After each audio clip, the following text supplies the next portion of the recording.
There are days when you simply get fed up. You get tired of feeling like you're on autopilot, as if someone else is steering your life. You're there, complying, surviving, pretending that everything is fine. But inside, something feels empty, as if you lack strength, direction, clarity. And the worst part, you don't even know where to start regaining control. What if I told you that the answer isn't in seeking something new, but in returning to something old?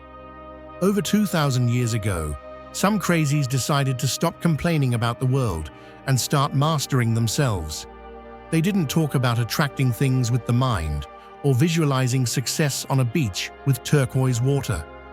They talked about accepting reality, acting with courage, and building inner strength to not kneel before anything or anyone.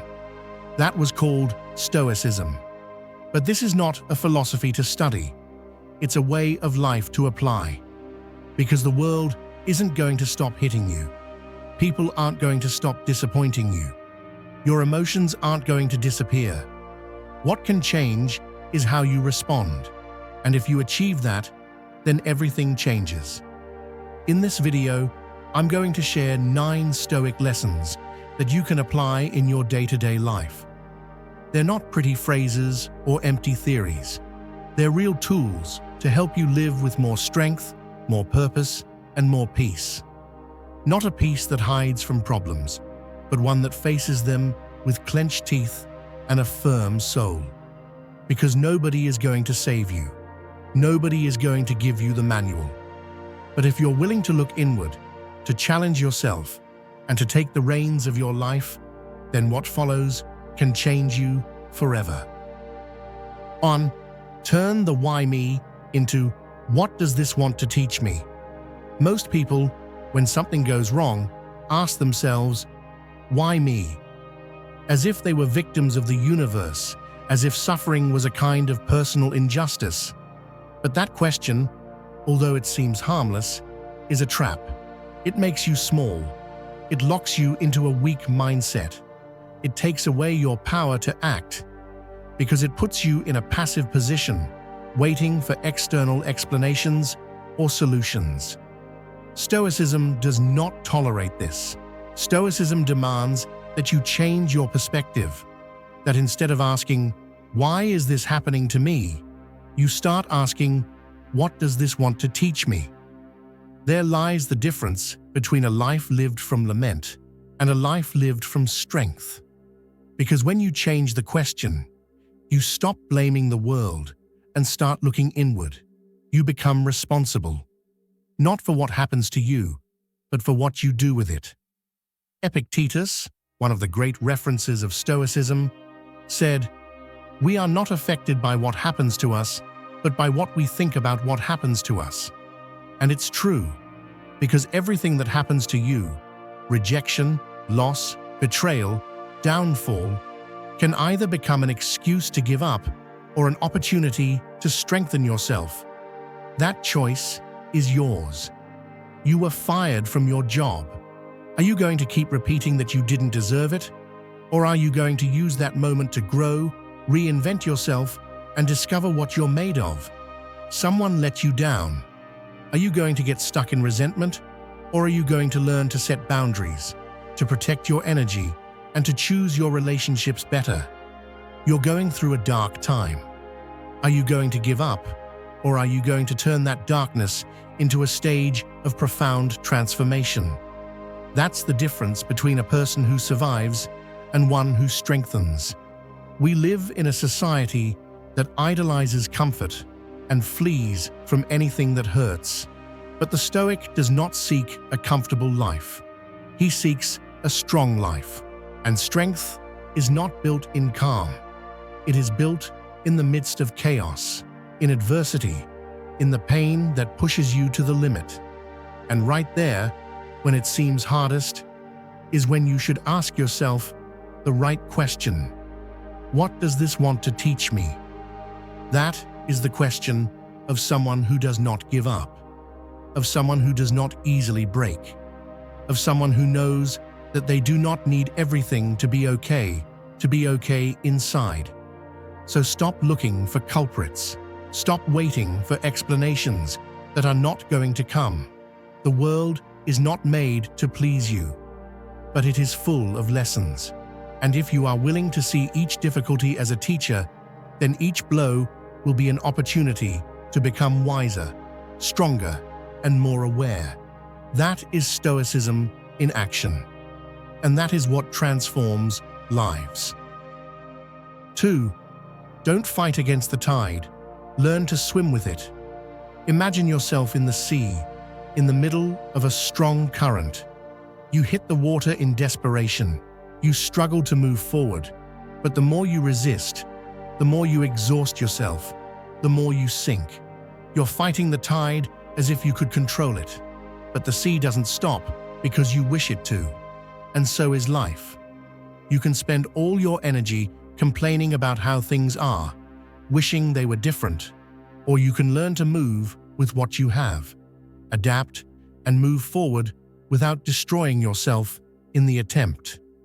One of the most common mistakes we make is to think that we can control everything. But Stoicism grounds you. You can't. There are things that simply aren't under your control. The weather, other people's opinions, unfair decisions, losses, disappointments. All of this comes, hits you, and doesn't ask for permission. If you live fighting against this, you end up bitter, frustrated, weak. But if you learn to accept it, if you understand that the tide is there and you can only decide how to respond, then you start to regain your power. The Stoics spoke of amor fati, love of fate. It sounds radical, but it's simple. Not just accepting what happens, but using it. Not resisting the present, but embracing it and acting from there. Because every time you fight against what you can't change, you lose. But every time you use that which you can't change as part of the path, you grow. The suffering is not in what happens, but in the resistance to what happens. And the sooner you understand this, the freer you will be. This is not about resignation. It's about intelligence, about strategy. Imagine it as a fight. If you can't win by force, you win by technique. It's not about making yourself small. It's about moving with precision, about saving your energy for what does depend on you, your attitude, your focus, your actions. You can't control someone betraying you, but you can control how you react. You can't prevent things from changing, but you can decide whether you adapt or break. Accepting is not giving up. It's preparing to move forward with clarity. Accepting that things won't always go as planned doesn't mean stop fighting. It means stop fighting against the inevitable and start fighting for what you can transform. That's the difference between the one who sinks screaming and the one who floats in silence, waiting for the right moment to swim with strength. Life is not going to adapt to you. You have to adapt to life, and not to settle, but to grow, to learn to use each current to your advantage. Because while most complain about the waves, you can learn to read them, to move with them, to go further without destroying yourself along the way. 3. What makes you weird makes you valuable. A diamond does not look like a common rock. A sword does not have the shape of a branch. What is valuable is never confused with the ordinary. But in life, from a very young age, we are taught to hide what makes us different, to fit in, to smooth our edges so as not to disturb, to act like others, to think like others, to speak like others. And in that process, many people end up burying the best they have, their authenticity. Most strive to resemble the mold. But the Stoics did not follow trends. They didn't need external approval. Their value did not come from being like everyone else, but from standing firm in who they were, even if that meant going against the world. Epictetus was a slave. Marcus Aurelius was an emperor, two extremes. And yet, both chose to live from their principles, not from appearances, because they understood something essential. Your true power is not in appearing normal, it is in being you, with everything that implies. Society has a subtle way of punishing the different. If you do not think the same, if you do not act the same, if you do not dress the same, they point you out. They call you weird, exaggerated, crazy. But many times, what makes you feel isolated is precisely what makes you valuable. That different way of seeing the world, that sensitivity that no one else has, that intensity with which you feel or think. All of that is not a mistake. It's your difference. And if you embrace it, it becomes your advantage. Stoicism does not seek to make you a copy.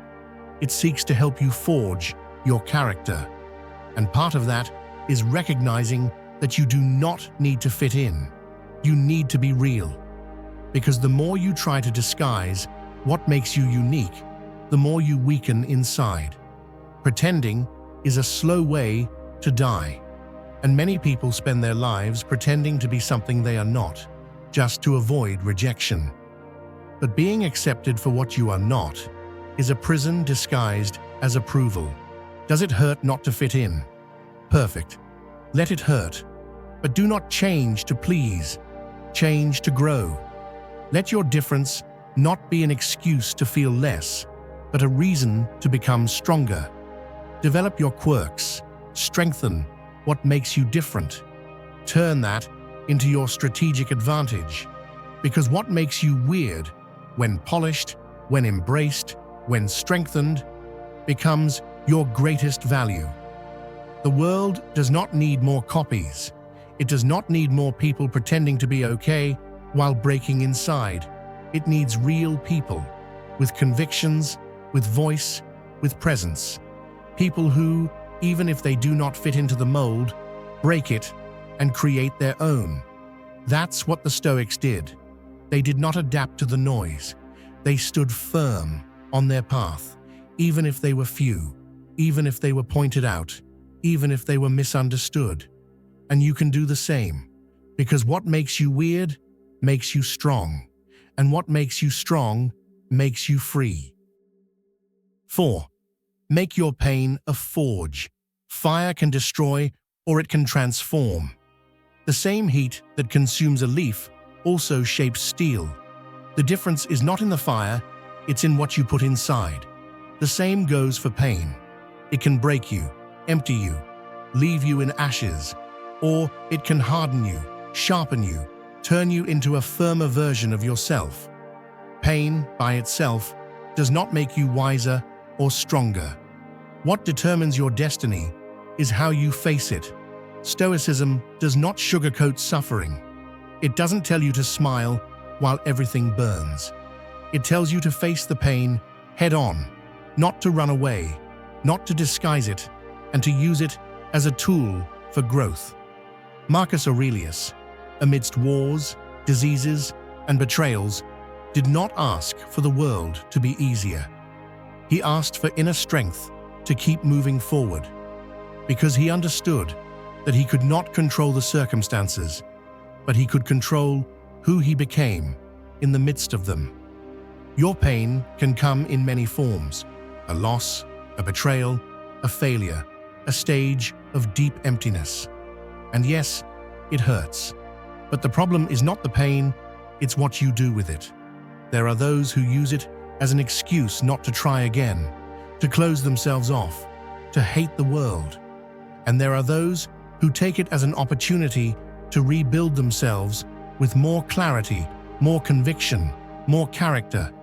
That's the difference between the person who goes out and the one who lights up. The forge is not a comfortable place. It is a process of pressure, of blows, of intense heat. But without that, the metal does not transform. And you, if you truly want to be strong, cannot avoid this process. You need to go through the fire. Not once, but many times. And each time, if you choose to use that pain, you will come out with another layer of strength. Not feigned, not imposed, real, deep, unbreakable.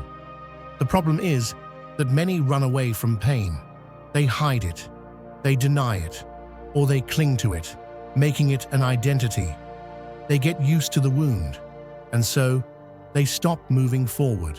But you are not here for that. You are here to turn each blow into a step, each tear into a lesson, each loss into a new direction. Pain is not the enemy. The enemy is passivity, resignation, the fear of facing what hurts and extracting something valuable from it.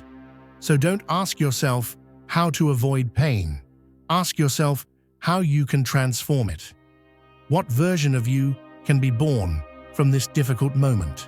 What part of you needs to die so that a stronger one can emerge? That is the question of the one who forges his soul in the midst of chaos, of the one who not only survives, but rises, because every scar can be a mark of defeat or a testament of evolution. You decide. 5.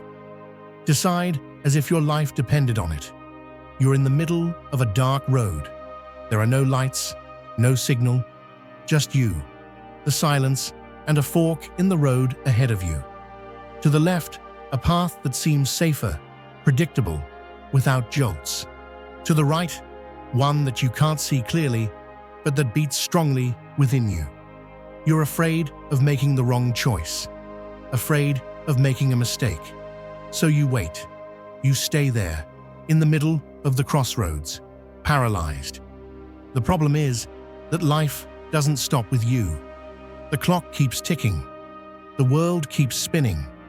And while you're stuck in doubt, the only thing you're losing is time.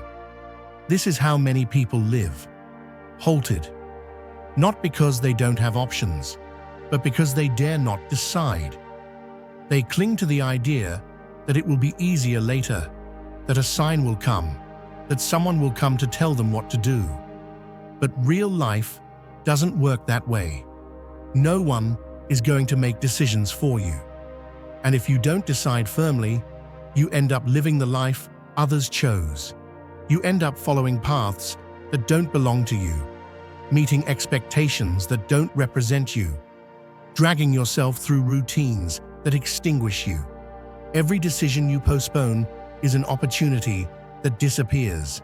And there's something that hurts more than making a mistake, staying with the doubt of what could have been if you had tried. Because no matter how many times you fail, you can always learn. But if you never take the step, if you never decide with courage, you get stuck in a limbo without evolution, without meaning, without direction. Deciding strongly doesn't mean having all the answers. It means having the courage to move forward even with fear. There is no perfect moment. There is no absolute security. Waiting for everything to be under control to act is the perfect excuse to never move. Strong people make decisions, knowing that it can hurt, that it can go wrong, but that staying still hurts more. And it's not just about choosing. It's about holding on to what you choose. Because anyone can decide something when they're motivated, when everything seems easy. But the real decision is shown when obstacles arrive, when the emotion disappears, when it's time to act without desire. That's where you see if you really made a decision or just threw a wish into the air. A real decision demands commitment, and commitment demands character. Most change course as soon as something gets tough. They give up, they regret, they say it's not for them anymore. But if you do that every time life squeezes you, you'll never build anything solid. It's not about always being right. It's about acting consciously, about taking responsibility for what you choose, about living with your head held high, knowing that what you're doing is not a coincidence. It's your choice. You have to start deciding as if your life depended on it, because in part, it does. Your present, your future, your identity depends on it. Each choice is part of what you're building. Are you going to continue making decisions from fear, from social pressure, from insecurity? Or are you going to start choosing from strength, from clarity, from the desire to live a life that makes sense to you? This is the moment to put aside excuses, to stop seeking validation, to stop waiting for perfect conditions. Nothing will change if you don't change first. And change starts with a firm decision. Even if it hurts, even if you can't see the whole path, even if everything inside you is shaking. Because if you decide with conviction, everything else falls into place. Resources, ideas, opportunities appear. But only if you choose first. So decide. Decide strongly. Decide with your heart beating fast and your mind focused. Because life doesn't wait. And if you don't take the wheel, someone else will do it for you. Don't let your story be written by inertia, by habit, by cowardice. Write it yourself, with firm decisions, with brave steps, with the fire lit. 6. Neither success elevates you, nor failure sinks you. A balloon only rises as long as the air supports it. But if you puncture it, it falls without force, without direction. Such is the life of those who base their worth on results. When everything goes well, they inflate. They feel invincible. But when something fails, they crumble. Because their identity depends on applause, on achievement, on the image they project. And that's a trap, because success is unstable, failure inevitable. And if you define yourself by them, you will never have peace. Today, you triumph. Tomorrow, you fall. Today, they recognize you. Tomorrow, they ignore you. That's how the world works. No one stays at the top forever. No one stays down eternally. But the one who lives depending on recognition, the number in the account, the title they carry, becomes fragile. Because all of that can change in a second. And when it changes, it drags along your emotional stability, your sense of identity, your dignity. That's why you need something deeper, something that doesn't crumble with victory or defeat. You're not here to become a trophy.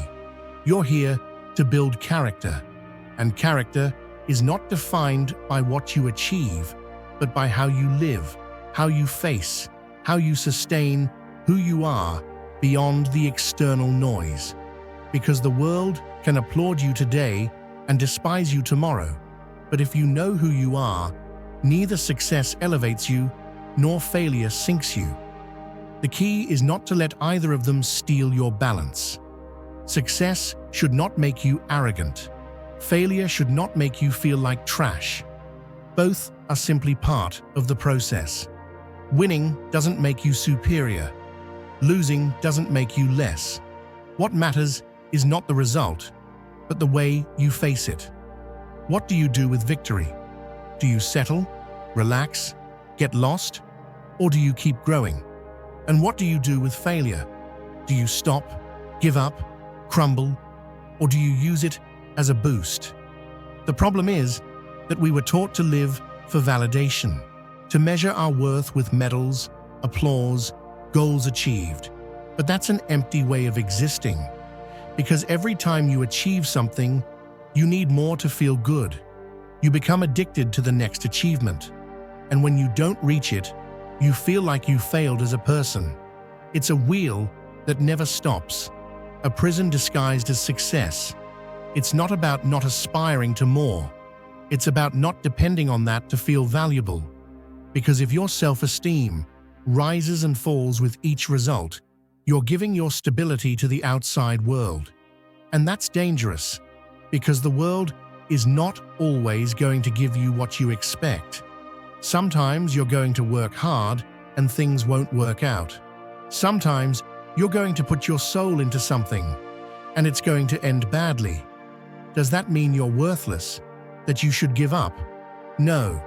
It means that the game continues, that you continue, that your worth is untouchable. So, when you win, be thankful, but don't inflate. And when you lose, learn, but don't break. Stand firm. Stay focused. Don't let ego lift you too high or fear sink you. True strength lies in stability, in the ability to move forward regardless of whether the world applauds you or turns its back on you. And yes, they will criticize you when you fail. They will look at you with envy when you triumph. But that doesn't matter. What matters is that you are at peace with your effort, with your integrity, with your consistency. That can't be bought, sold, or lost. And as long as you have it, you can walk forward, head held high, even when everything crumbles around you. So engrave this in your mind. Neither success elevates you, nor failure sinks you. The only thing that sustains you is your character. And if that's firm, the rest comes and goes. But you continue. 7. Your body is your battle temple. Your body is the only place where you are going to live your whole life. It doesn't matter if you succeed, if you love, if you dream, if you build an empire. If your body falls, everything else crumbles with it. But the saddest thing is that many people don't understand this until it's too late. They treat it as if it were disposable. They punish it with excesses. They ignore it for years. They see it as a simple vehicle, as if taking care of it were optional. And then, when illness arrives, when exhaustion accumulates, when physical pain becomes constant, only then do they want to change. But it's not just a matter of health, it's a matter of power.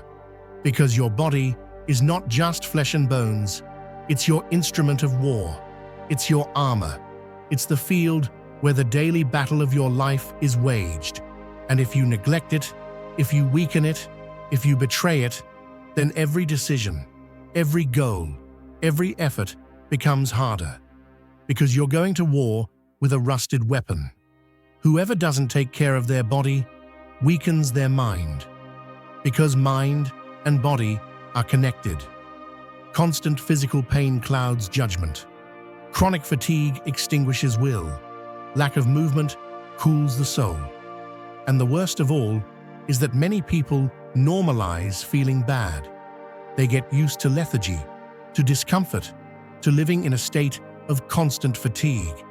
They say, "That's just how I am," or "I don't have time," as if it were normal to live broken inside and out. But it's not. It shouldn't be. Your body is your temple, but not a decorative temple, full of statues and silence. It's a battle temple, a sacred place that needs to be strong, firm, prepared, because life gives no respite. Every day is a new fight, and you need energy, endurance, discipline to face it with dignity. How are you going to have clarity if you live inflamed by junk food? How are you going to have character if you can't even climb stairs without running out of breath? How are you going to keep your word if you can't control what you eat, when you sleep, how you move? This is not about aesthetics. It's not about having defined abs or a perfect body.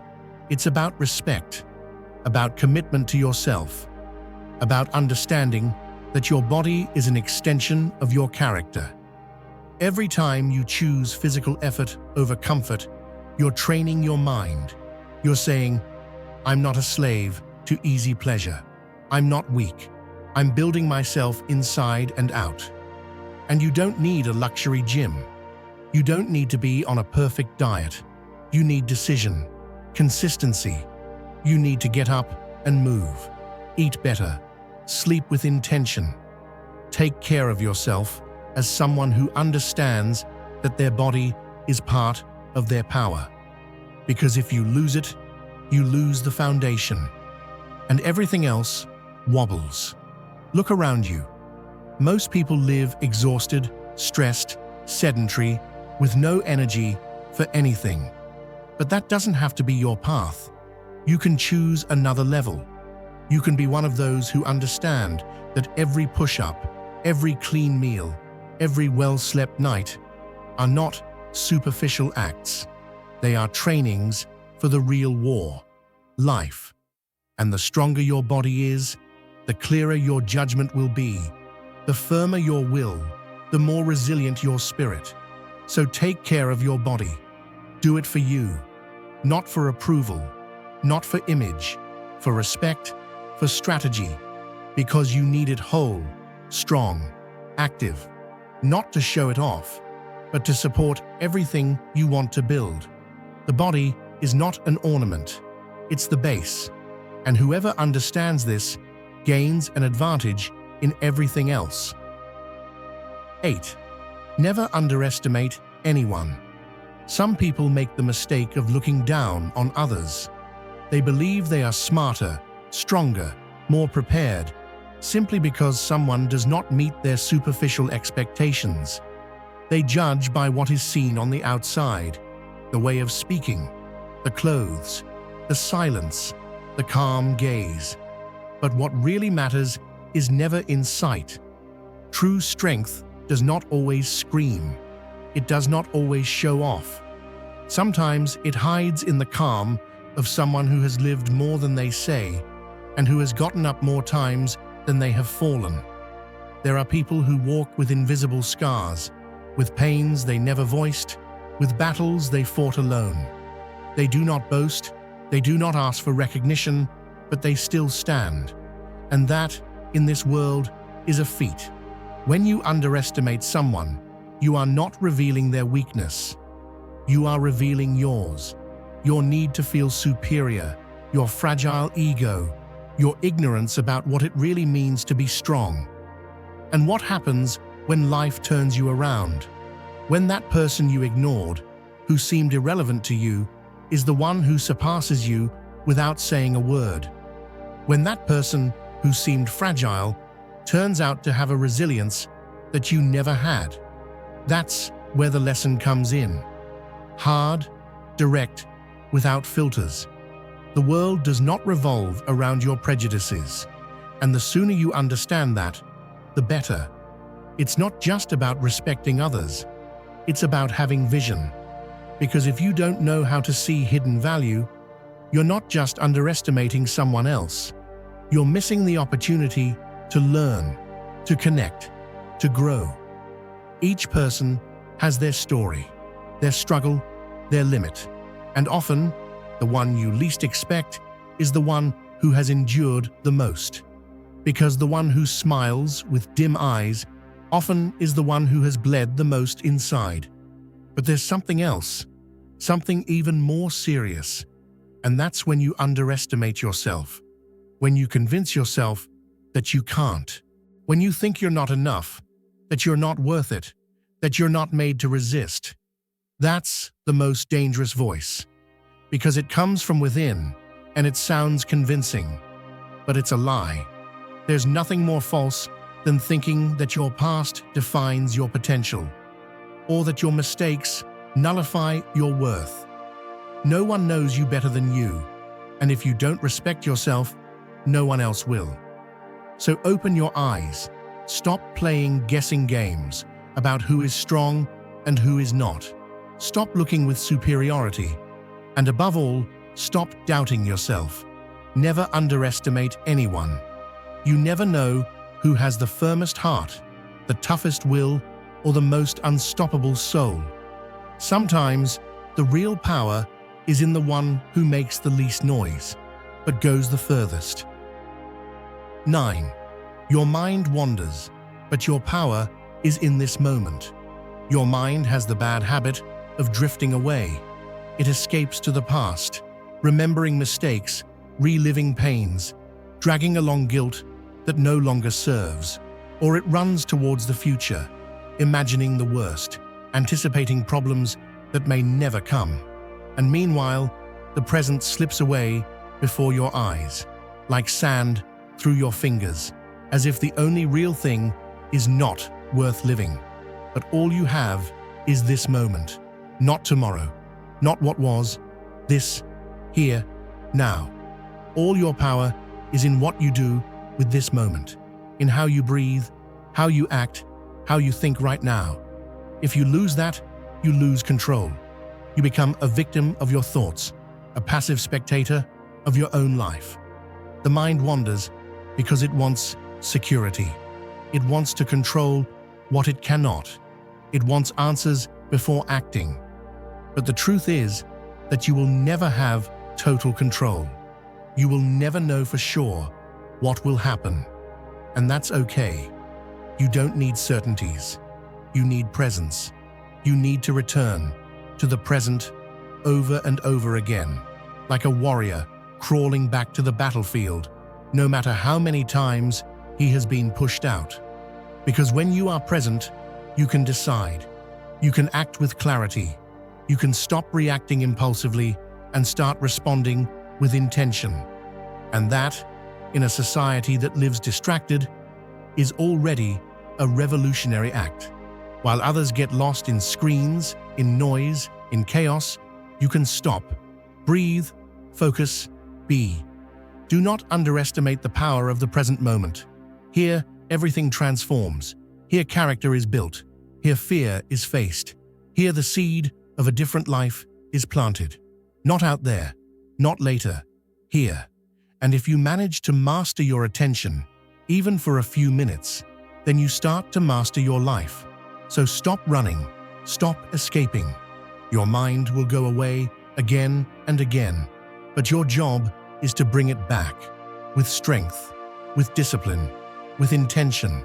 Because in this instant, right now, is where everything begins. And if you take it seriously, nothing stops you.